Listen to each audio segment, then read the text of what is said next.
Depuis des générations, l'âpre lutte qui oppose Arabes et Juifs pour la domination de la Terre Sainte a causé des souffrances indicibles au Moyen-Orient.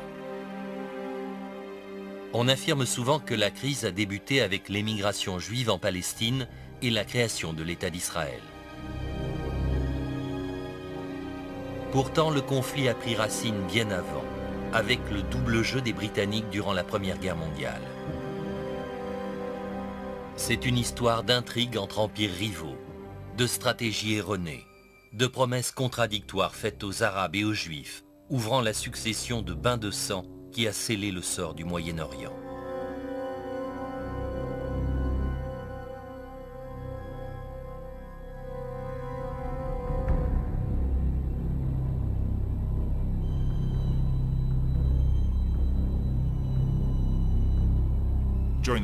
Durant la Première Guerre mondiale, les Anglais, les Français et les Russes avaient secrètement prévu de morceler l'Empire ottoman afin d'équilibrer leur visée coloniale. Et tant pis pour les Turcs, les Arabes ou quiconque s'y opposerait. Toutes les graines étaient semées, dans la mesure où les Britanniques avaient promis l'indépendance aux Arabes d'une part, et une patrie aux Juifs d'autre part. Les deux étaient irréconciliables.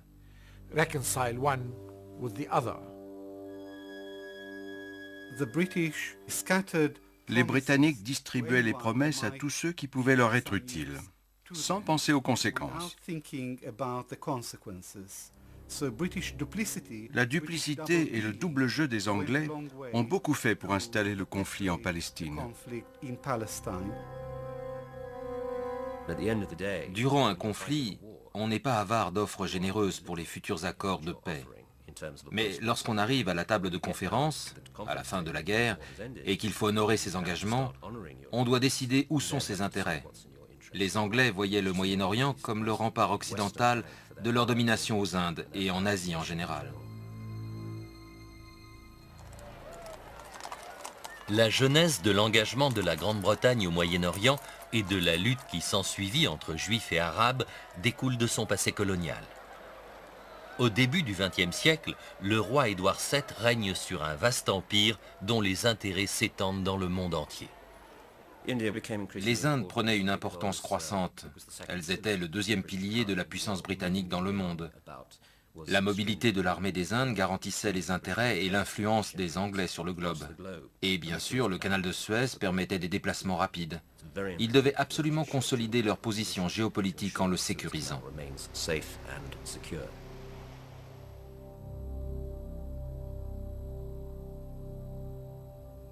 Dans ce but, la Grande-Bretagne est la première puissance européenne à s'établir solidement au Moyen-Orient.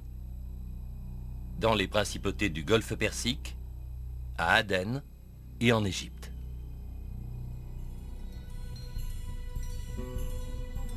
La Grande-Bretagne a annexé l'Égypte après l'avoir prise aux Ottomans en 1882.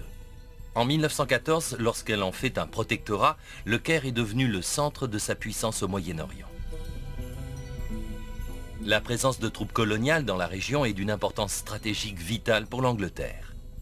Car le sultan Mohamed V, qui règne sur l'Empire ottoman, a fait alliance avec sa rivale la plus redoutée, l'Allemagne.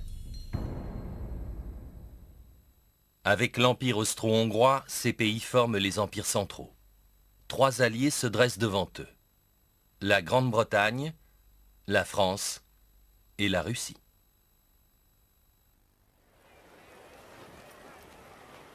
Depuis la capitale des Ottomans, Constantinople, en Turquie, le sultan règne sur le dernier grand empire islamique qui vit la phase finale de son déclin depuis des décennies.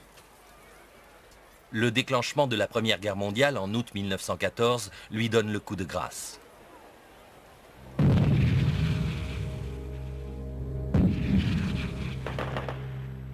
En Europe, l'avance rapide des Allemands est stoppée par les Anglais et les Français sur le front ouest. À l'est, le conflit entre la Russie, l'Allemagne et l'Autriche-Hongrie aboutit également à une impasse. Mais les armes dévastatrices de l'ère industrielle font chaque semaine des milliers de morts dans les tranchées des deux camps. Toutes les grandes puissances pensaient que la guerre serait terminée en quelques mois.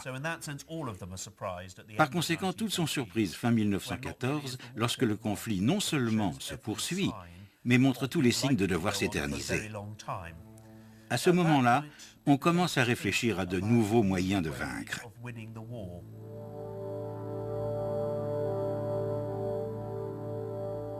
Pour Asquith, le Premier ministre anglais, l'impasse militaire en Europe incite à élargir le conflit.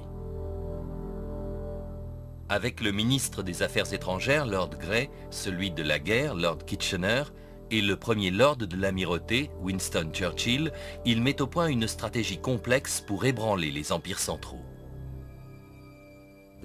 C'était une guerre mondiale et les Anglais voyaient le Moyen-Orient dans ce contexte mondial.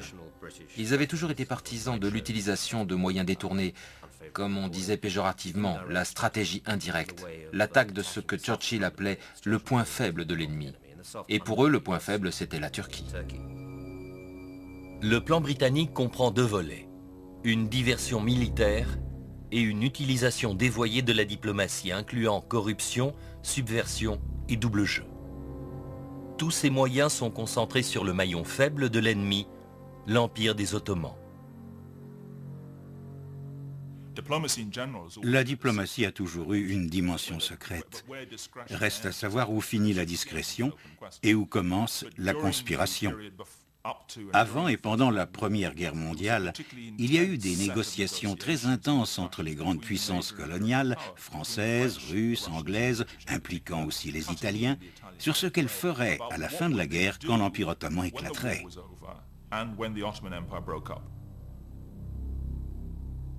Le gouvernement anglais espère qu'un accord sur le partage des dépouilles de guerre renforce l'alliance contre les empires centraux. La Russie souhaite depuis longtemps avoir accès à la Méditerranée. Dans un traité secret de mars 1915, la Grande-Bretagne et la France font au tsar un cadeau d'une importance géopolitique vitale à ses yeux, Constantinople.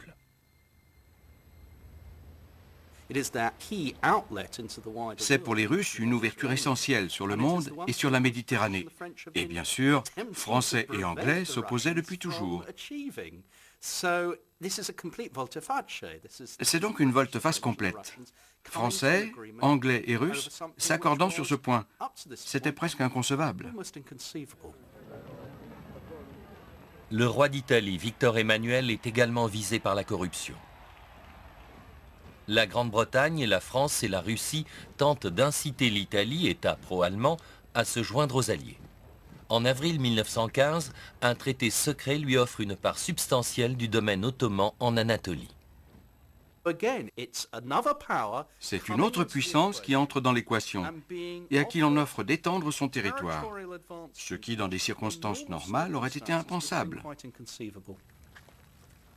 Le cadeau atteint son but. L'Italie rejoint les Alliés et déclare la guerre aux empires centraux en août 1915. La stratégie britannique, qui consiste à atteindre l'ennemi par son talon d'Achille, c'est-à-dire l'Empire ottoman, a un deuxième volet, la subversion. En s'appuyant sur l'opposition intérieure pour l'affaiblir et peut-être même le détruire, la Grande-Bretagne exploite un nouveau mouvement qui balaie l'Empire, le nationalisme. Le nationalisme, l'idée que certains peuples partagent la même identité culturelle et qu'ils doivent être indépendants, s'est répandu au Moyen-Orient et ailleurs dans le monde à la fin du XIXe siècle. Il y avait donc dans l'Empire ottoman les prémices d'un nationalisme turc. La crise atteint son point culminant quand les jeunes Turcs prennent le pouvoir par un coup d'État en 1908 et qu'ils imposent leur langue et leur culture aux Arabes de l'Empire. Mais cela ne fait que réveiller l'intérêt de ces derniers pour leur propre héritage.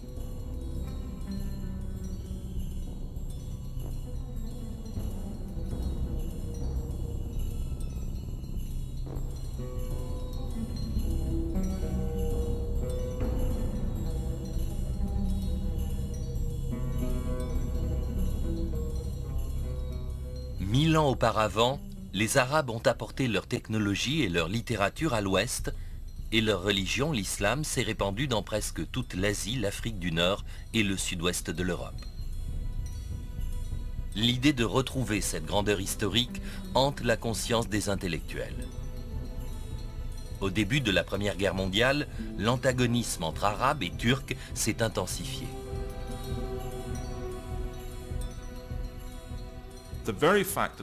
Les Turcs voulaient un empire unifié, mais les Arabes refusaient d'en faire partie. Ce renouveau littéraire et nationaliste a pris une forme beaucoup plus politique qui a conduit à l'émergence du nationalisme arabe. Ils en étaient arrivés à la conclusion que demeurer dans l'Empire ottoman était sans espoir, qu'ils ne pouvaient pas partager le pouvoir avec les Turcs. Et ils ont commencé à penser à fonder leur propre État.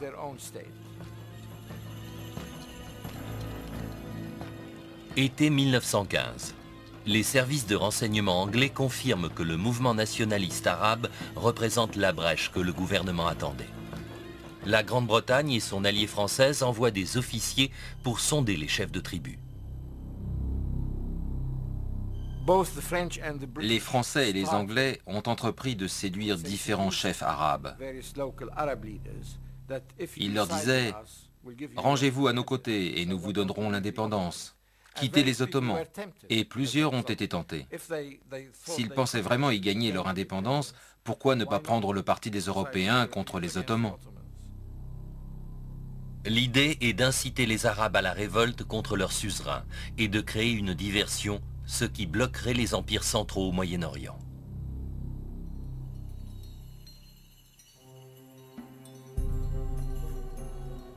Ironiquement, le souffle de la subversion vient non pas de Londres, mais du monde arabe.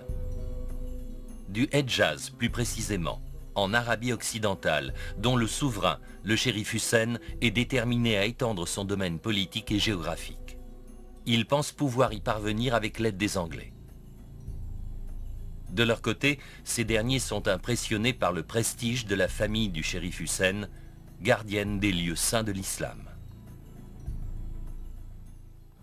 C'étaient les Hachémites. Ils descendaient de la famille de Mahomet. Ils étaient les Bani Hachem, les fils de Hachem, et le shérif Hussein était leur chef. Il était responsable de la Mecque et de Médine. Bien qu'il ait travaillé pour les Ottomans avant la guerre, une fois les hostilités déclarées, il a saisi sa chance. Une chance aussi pour les Anglais, qui voient dans le soutien au shérif Hussein un moyen de menacer l'emprise ottomane sur la direction politique du monde islamique, le califat. Les Britanniques, parce qu'ils combattaient les Ottomans et que ceux-ci se disaient les vrais représentants de l'islam, voulaient un contre-pouvoir. Et ils l'ont trouvé en la personne du shérif Hussein, descendant du prophète. Mais ce dernier parlait de libérer les terres arabes, de bâtir un nouvel État national. Il voulait être le roi de tous les Arabes, pas seulement de l'Arabie. En juillet 1915, le shérif Hussein fait parvenir un message à Sir Henry McMahon, le haut-commissaire britannique au Caire. Il offre de lever une armée considérable contre les Ottomans en échange du soutien anglais à l'indépendance arabe. Dans la correspondance secrète qui s'ensuit, on fait comprendre à Hussein qu'il peut compter sur l'appui britannique pour réaliser certaines de ses ambitions en cas de défaite ottomane. Cette lettre du 26 octobre 1915 souligne les points principaux de l'accord. Le document original est truffé d'ambiguïté. Il n'y a aucun doute là-dessus. Hussein s'en est-il aperçu? D'après ce que je sais de lui, je pense que oui. En d'autres termes, il n'est pas dupe. Il est parfaitement conscient que s'il veut créer un empire arabe moderne, il devra lui donner des moyens logistiques et économiques. Et cela ne peut venir que du monde extérieur.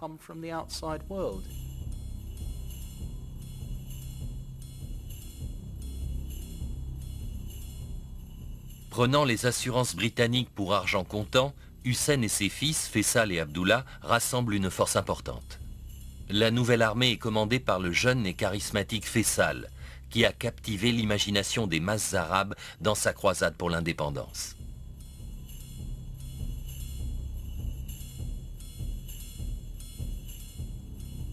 Mais au moment même où Hussein et Faisal mobilisent leurs troupes, les Anglais se préparent à les duper.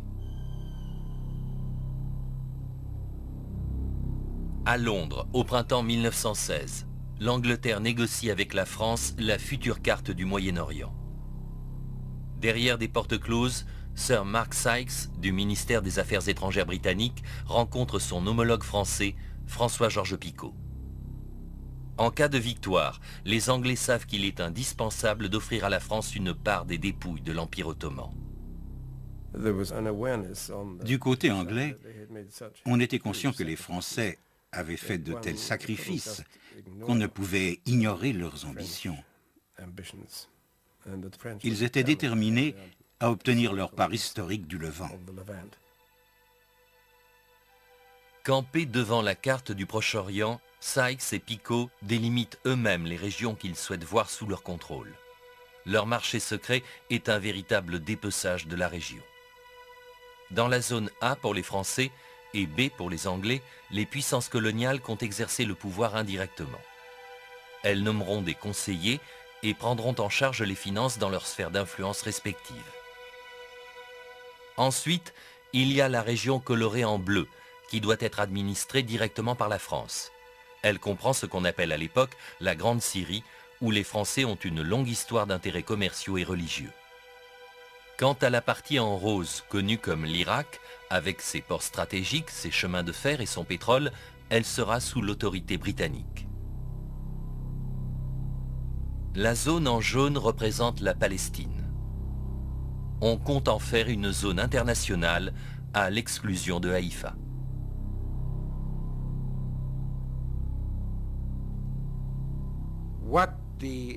Ce que voulaient les Anglais, c'était le pétrole d'Irak.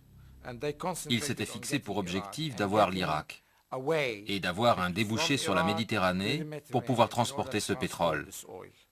Ils ont obtenu Haïfa sur la côte palestinienne et la majeure partie de l'Irak. Les accords Sykes-Picot étaient un document honteux, et je n'essaierai pas de défendre ces accords. Mais ils avaient été conclus par des gens agissant encore dans la ligne de l'ancien équilibre des pouvoirs, dans un état d'esprit colonialiste.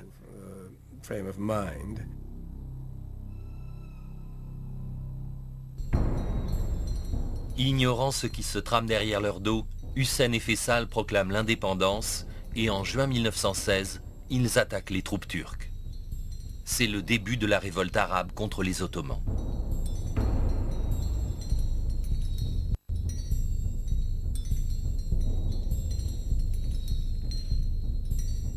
La garnison turque de la Mecque est vite submergée et le port de Djeddah est pris.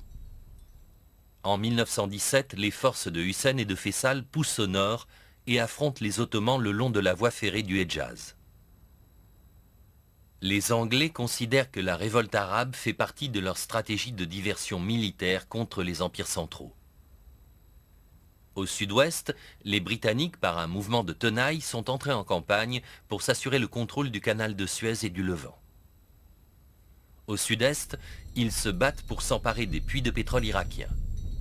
Tout cela pour attaquer les empires centraux en leur point le plus vulnérable, l'Empire ottoman. Les Arabes avaient lié leur sort aux Anglais. Ils considéraient qu'ils se battaient avec les Alliés, mais en même temps, ils n'étaient pas incorporés à l'armée britannique. Ils continuaient à fonctionner comme une armée indépendante.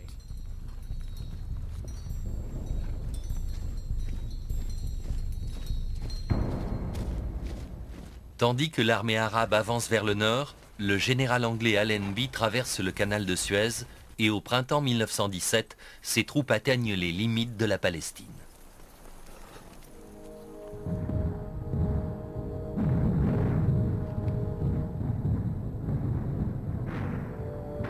Mais en Europe, les Anglais sont toujours en mauvaise posture. La tentative de percer des lignes allemandes dans la Somme a fait gagner bien peu de terrain en regard des pertes colossales en vie humaine.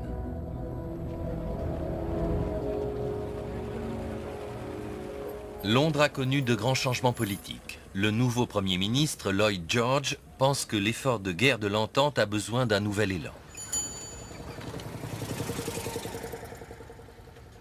Jusqu'à présent, l'Amérique a conservé sa neutralité. Mais Lloyd George est convaincu que cela peut changer, car il existe un groupe puissant qui pourrait influencer le gouvernement américain. Lloyd George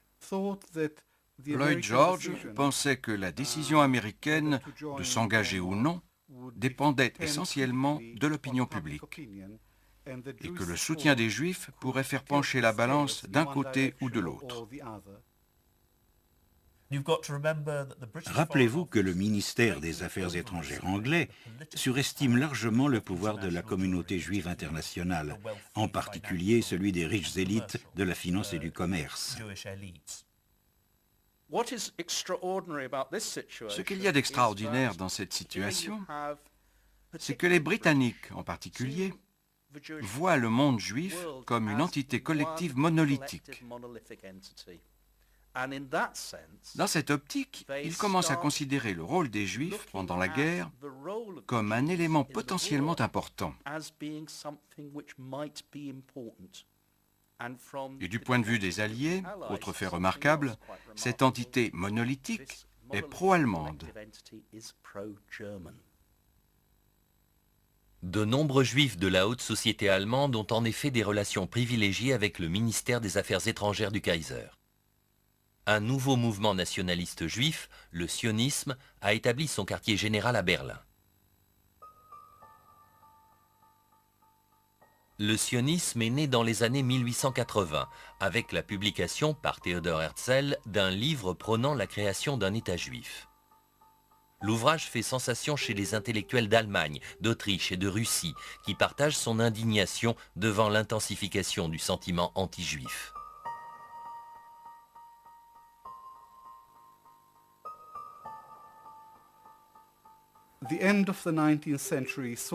La fin du XIXe siècle a vu la montée de l'antisémitisme dans toute l'Europe, en Autriche, en Allemagne, en France, mais surtout en Europe de l'Est, en Pologne et en Russie. Les pogroms contre les Juifs en Russie avaient entraîné l'établissement des Rovevei Zion, les amants de Sion, des sociétés qui, dans de nombreuses villes russes, ont commencé à promouvoir, à financer et à parrainer la colonisation et l'immigration en Palestine.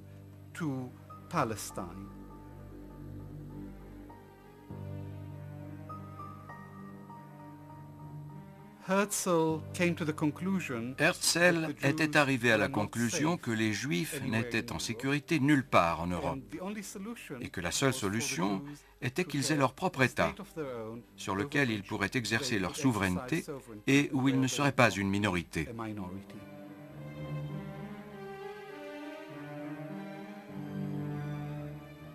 L'autre attrait du sionisme, c'est la façon dont il cadre avec les aspirations historiques des Juifs.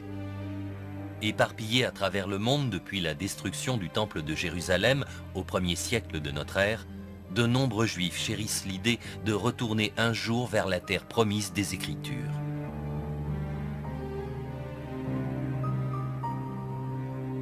En fait, il existe déjà un petit noyau de Juifs autochtones en Palestine.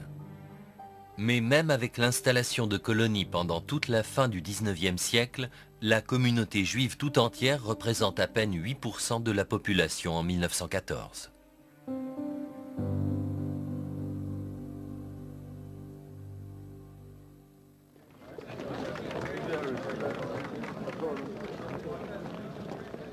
Chaim Weizmann, le leader sioniste anglais, fait pression sur le gouvernement.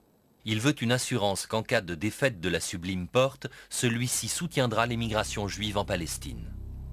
Début 1917, Lloyd George, persuadé que les Juifs parlent d'une seule voix, est convaincu que le sionisme est un mouvement nationaliste qui doit également être récupéré par la cause alliée. En mars, Mark Sykes entame des négociations avec Weizmann. Les gens comme Mark Sykes ont une idée fixe. Les Juifs se protègent entre eux et ils protègent leurs intérêts. Et si Weizmann leur dit que leur intérêt, c'est d'avoir à tout prix la Palestine, ils sont prêts à le croire, à donner leur accord. Alors que les négociations avec Weizmann se poursuivent au fil des mois, les Alliés accumulent les revers militaires.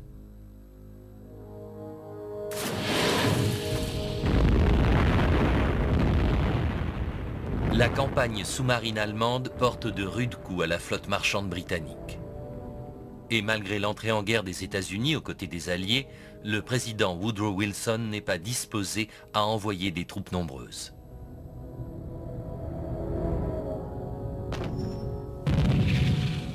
La dernière tentative des Anglais pour maintenir la pression sur le front ouest s'embourbe bientôt dans les tranchées de Passchendaele. Des milliers de jeunes gens perdent la vie dans une nouvelle campagne inutile. Le moral des troupes est en chute libre.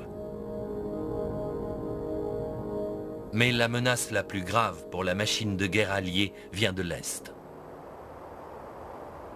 La Russie est au bord de l'effondrement. Les Allemands lui ont infligé des défaites écrasantes et le pays, épuisé par la guerre, se désintègre à force de pénuries alimentaires, de grèves et de manifestations. Lorsque la révolution détrône le tsar, l'Angleterre et la France sont sérieusement alarmées.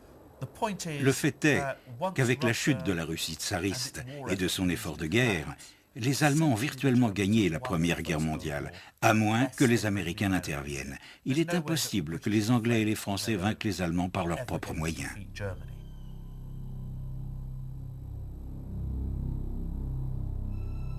En octobre, le gouvernement britannique reçoit un rapport des services secrets évoquant l'influence prépondérante des Juifs à la direction du parti bolchevique, le nouveau mouvement révolutionnaire devenant la force dominante en Russie. Lloyd George craint que les communistes ne se désengagent du conflit. Les Américains refusant toujours d'envoyer des troupes suffisantes, il sait qu'il est temps d'agir. Il enjoint à son ministre des Affaires étrangères, Arthur Balfour, de faire une promesse de nature à séduire les Juifs. Le gouvernement de Sa Majesté envisage favorablement l'établissement en Palestine d'un foyer national pour le peuple juif et emploiera tous ses efforts pour faciliter la réalisation de cet objectif. La déclaration Balfour est publiée le 2 novembre 1917. Au moment même où les troupes britanniques occupent la Palestine. Je dirais que la déclaration Balfour doit être prise non pas comme un geste idéaliste, mais comprise dans le contexte de la politique coloniale britannique. Et Lloyd George était l'instigateur principal de cette déclaration, parce qu'il croyait que cela servirait les intérêts de son pays. Mais c'est aussi la première fois qu'une grande puissance européenne soutient officiellement le but sioniste de faire de la Palestine une patrie juive. Cependant, pour le shérif Hussein, la Palestine fait partie du marché conclu pour l'indépendance arabe. Anticipant l'indignation de son peuple à la perspective d'une patrie juive dans une province largement arabe, la déclaration Balfour affirme aussi: rien ne sera fait qui puisse porter atteinte aux droits civils et religieux des collectivités non juives existant en Palestine. Néanmoins, la déclaration semble exprimer l'appui britannique à l'émigration juive. Il y avait à peine 80 000 juifs sur une population de 700 000 personnes en Palestine.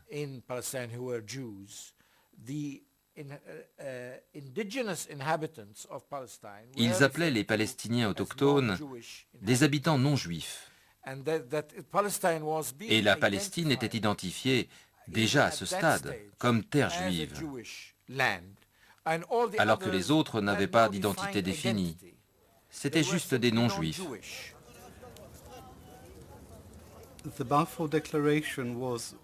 La déclaration Balfour était ce qu'elle était, une déclaration. Ce n'était pas un traité, ce n'était pas un accord signé, c'était une déclaration soutenant l'établissement d'un foyer national pour le peuple juif en Palestine.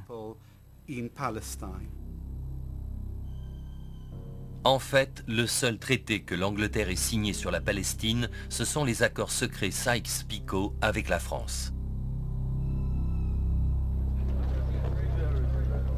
Le 7 novembre, quelques jours après la déclaration Balfour, les bolcheviks prennent le pouvoir en Russie. Lloyd George espère qu'elle aura l'effet escompté, apaiser les Juifs de la direction du parti. Que sont-ils censés vouloir à tout prix en tant que Juifs? La Palestine. C'est un postulat parfaitement illogique. Ça n'a aucun sens parce que ces gens, on pense à Trotsky, Zinoviev, à Yaffe, à certains grands leaders de la révolution russe d'octobre. Ces gens, bien sûr, sont des internationalistes. Il y avait 15 à 20 juifs aux échelons supérieurs du parti. La plupart étaient antisionistes. Et après qu'ils aient pris le pouvoir, ils ont publié une déclaration disant que le sionisme était un complot capitaliste, une idée capitaliste.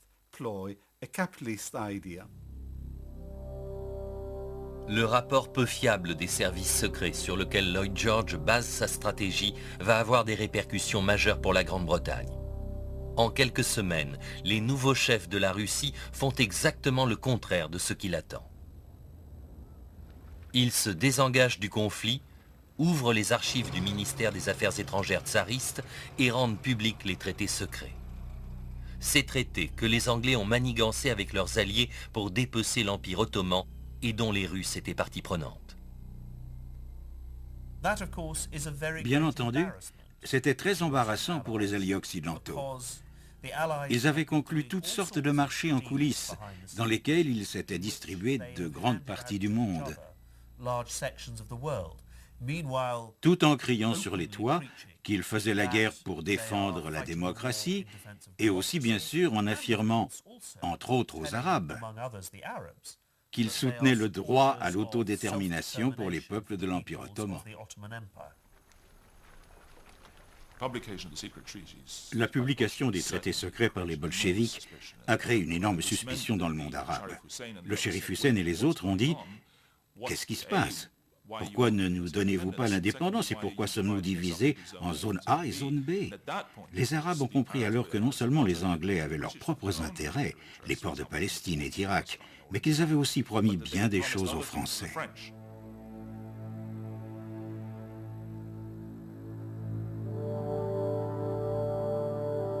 C'est dans ce climat de confusion et de suspicion chez les Arabes que le général Allenby entre dans Jérusalem, accompagné de Sykes, Picot et de nombreuses autres personnalités alliées. Les forces dirigées par les Anglais se sont emparées de la ville sainte en décembre 1917. Les chefs de la révolte arabe, eux, ont disparu.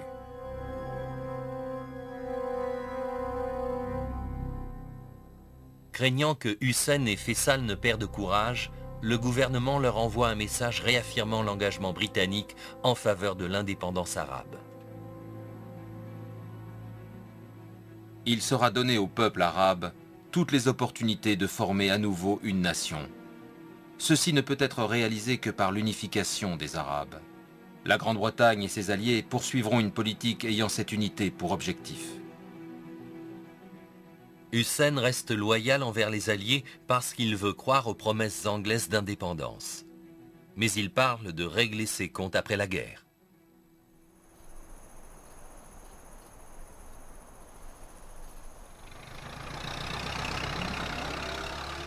De son côté, Allenby compte toujours sur le soutien arabe dans le conflit contre les Ottomans. Mais à présent que Jérusalem est occupée par les Anglais, un parti prend l'initiative.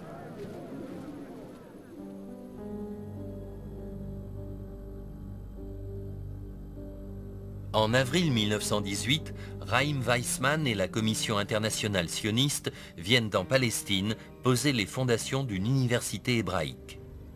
Ils espèrent qu'elle deviendra le centre intellectuel du sionisme. Mais la visite de Weizmann cause de vives inquiétudes et une grande indignation dans la population arabe.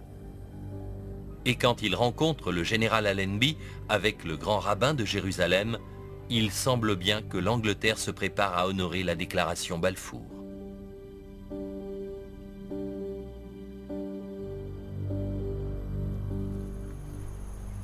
6 mois plus tard, les hommes d'Allenby entrent à Damas. Avec leur allié, l'armée du nord de Faisal, ils ont repoussé les troupes ottomanes à travers la Palestine jusqu'en Syrie.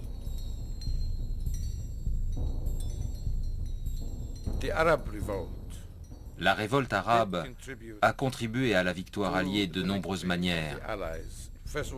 Premièrement, elle a protégé le flanc britannique en Palestine.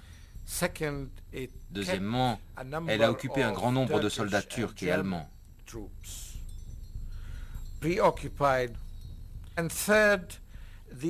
Et troisièmement, les Anglais n'auraient jamais pu légitimer ce qu'ils faisaient sans l'aval d'une force arabe spécifique.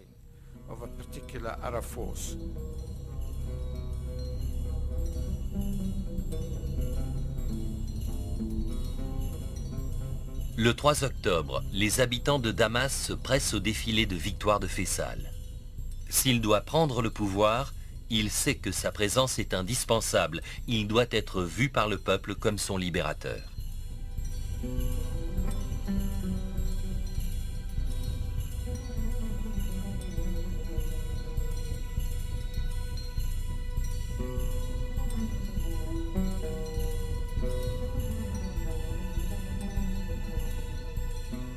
Cependant, lorsqu'il rencontre le général Allenby un peu plus tard, à l'hôtel Victoria, celui-ci prévient Faisal que son pouvoir en Syrie sera limité. À ce moment-là, les Anglais savaient qu'ils allaient donner la Syrie à la France. Ils ne pouvaient donc pas accepter Faisal comme souverain légitime. Tout ce qu'ils pouvaient faire, c'était lui payer son salaire et les frais de son armée et de son administration.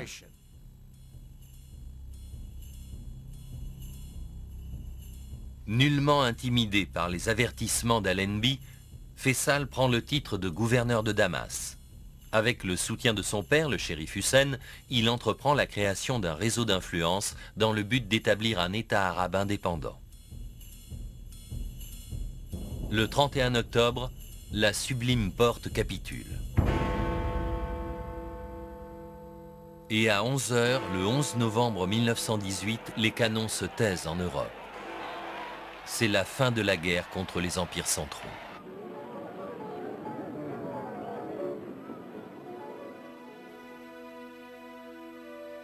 La conférence de la paix de Versailles s'ouvre en janvier 1919. Les représentants des alliés victorieux, comme le Premier ministre français Georges Clemenceau et le président américain Woodrow Wilson, se réunissent pour décider du sort des territoires des empires vaincus. L'heure est venue de tenir les promesses libéralement distribuées par Lloyd George et son ministre Balfour.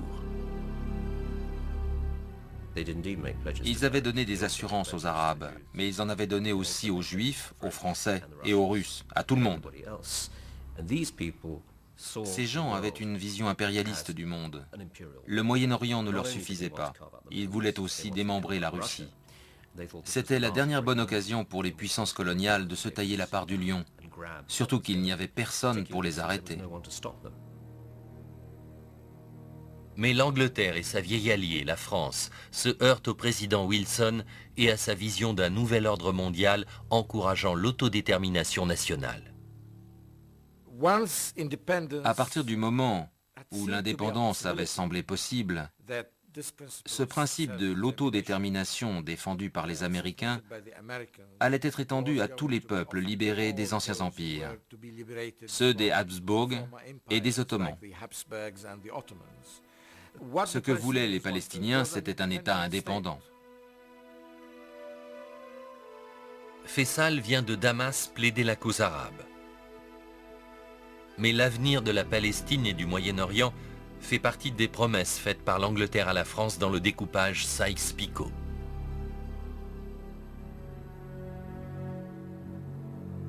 En l'occurrence, pour les peuples du Moyen-Orient, les principes d'autodétermination de Wilson sont oubliés. L'Angleterre et la France sont libres de finaliser leurs accords.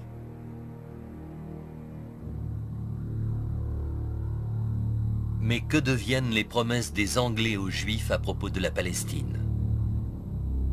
À Versailles, au cours des négociations avec les États-Unis, la France et l'Italie, Balfour écrit dans une note confidentielle « Les 4 grandes puissances sont engagées en faveur du sionisme. Et le sionisme, bon ou mauvais, est ancré dans des traditions millénaires, dans des besoins actuels et dans des espoirs futurs d'une bien plus grande importance que les désirs ou les préjugés des 700 000 Arabes qui vivent sur cette terre antique. » Cela ressemble à une pleine adhésion au sionisme. Pourtant, quelques articles plus loin, Balfour sous-entend des intentions beaucoup plus cyniques.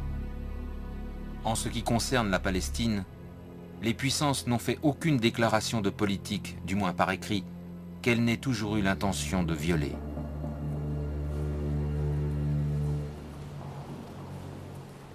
La conférence de la paix de Versailles s'achève le 28 juin 1919 par la création de la Société des Nations, la première institution mondiale pour la paix et la sécurité.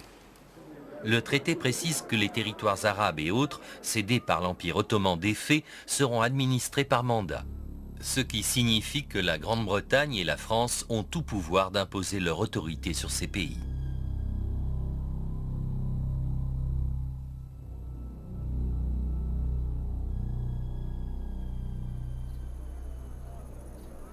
Le 21 novembre 1919, François-Georges Picot, co-architecte des accords Sykes-Picot, et le général français Gouraud arrivent à Beyrouth. C'est le début du mandat français sur la Syrie et le Liban.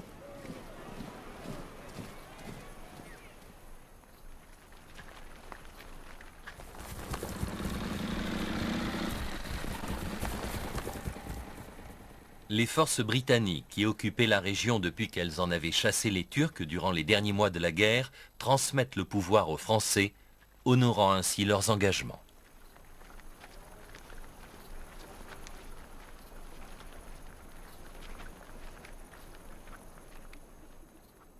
Faysal, qui est à présent gouverneur de Damas depuis 16 mois, a consolidé sa position. Lorsqu'il est proclamé roi par le Congrès national syrien, les Français sont ulcérés et le général Gouraud envoie ses troupes. Le 7 août 1920, Faysal est déposé et doit s'enfuir en Palestine.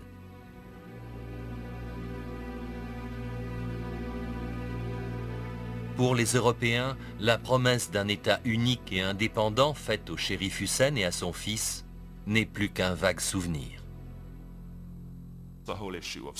La question des sphères d'influence signifiait que cette prétendue volonté d'accepter un État arabe unique était sérieusement chancelante. De plus, la réalité de l'établissement d'une zone française et d'une zone anglaise revenait à planter les graines de la partition. Il y avait donc 2 facteurs, le refus de l'indépendance et le refus de l'unité de la région. Les frontières et les gouvernements des États du Moyen-Orient qui se dessinent portent la marque des accords Sykes-Picot. Le mandat français Syrie-Liban comprend la moitié de l'ancienne province ottomane de Grande Syrie. L'autre moitié passe sous mandat britannique. C'est la Transjordanie et la Palestine. À l'est, la région de la Mésopotamie, avec les champs de pétrole de Mossoul, est donnée aux Anglais. C'est le mandat sur l'Irak. C'est toute l'importance des accords Sykes-Picot. Diviser ce qu'on appelait le croissant fertile entre l'Irak et la Syrie et laisser les Anglais avoir accès au pétrole de la région pour qu'ils puissent l'exploiter.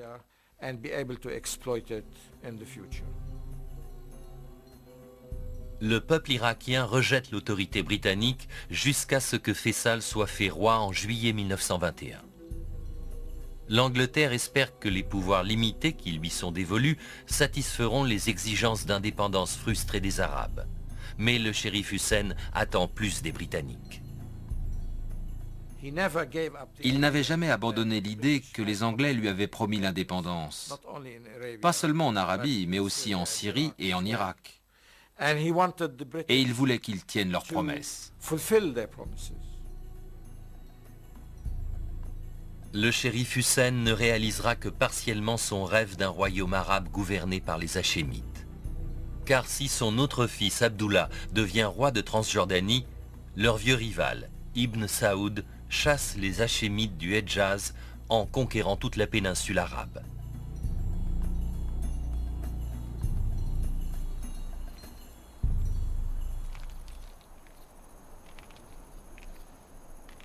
un gouvernement britannique s'est établi à Jérusalem au printemps 1920. Il n'y a aucun signe de transmission du pouvoir à la Palestine.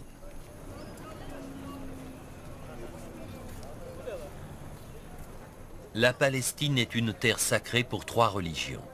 Les Juifs y forment une petite minorité qui vit en harmonie avec les chrétiens et la vaste communauté musulmane depuis des siècles.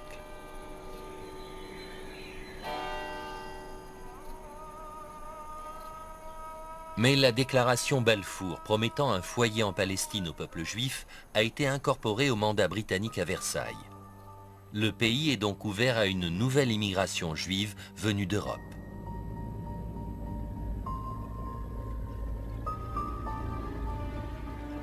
Les manifestations de soutien sionistes donnent à penser que les Anglais vont tenir leur parole envers les Juifs et ignorer les espoirs d'indépendance des Palestiniens.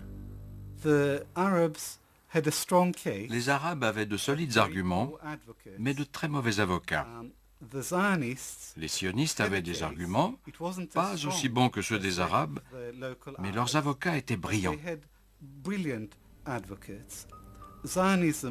Le sionisme est une des plus grandes success stories de relations publiques du XXe siècle.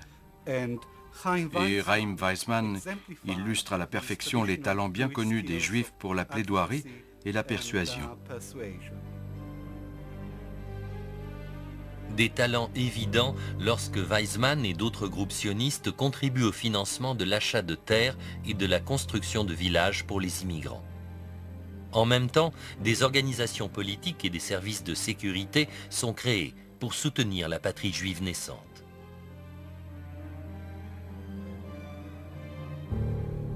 La communauté arabe de Palestine est ulcérée.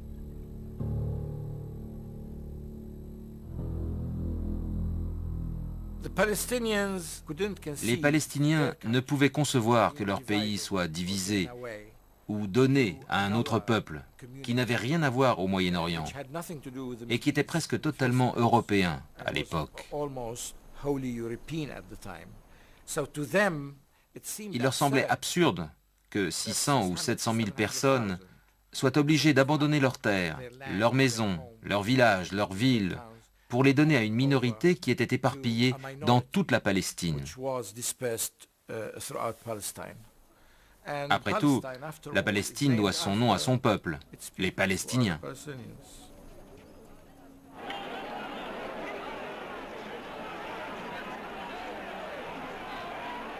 En 1925, Arthur Balfour visite les nouvelles colonies juives de Palestine. Bien qu'il soit fêté comme un héros de la cause sioniste, l'immigration des Juifs européens va avoir des conséquences imprévues sur la domination britannique dans le pays. À mon avis, la déclaration Balfour a été l'une des plus graves erreurs de l'histoire coloniale britannique. Elle engageait l'Angleterre à soutenir le nationalisme juif en Palestine après la guerre et ne lui a rapporté aucun bénéfice immédiat.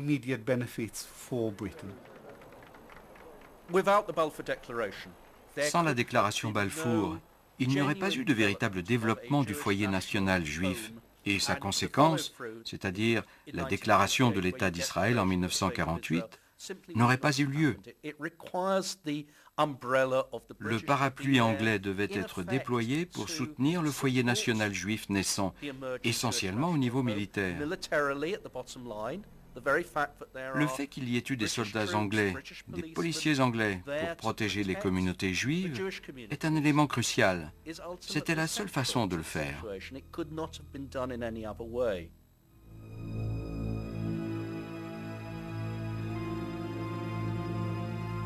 Pendant les années 30 et 40, années de la persécution nazie et de l'Holocauste, l'immigration juive en Palestine augmente rapidement. Mais ce qui est perçu comme une incursion étrangère par les Arabes et comme l'accomplissement d'un devoir historique par les Juifs mène rapidement à la polarisation et à la violence.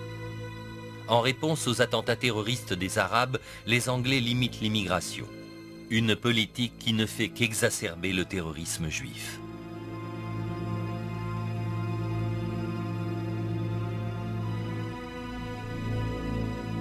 C'est dans ce contexte que la Grande-Bretagne se dessaisit de son mandat et que l'État d'Israël naît en 1948.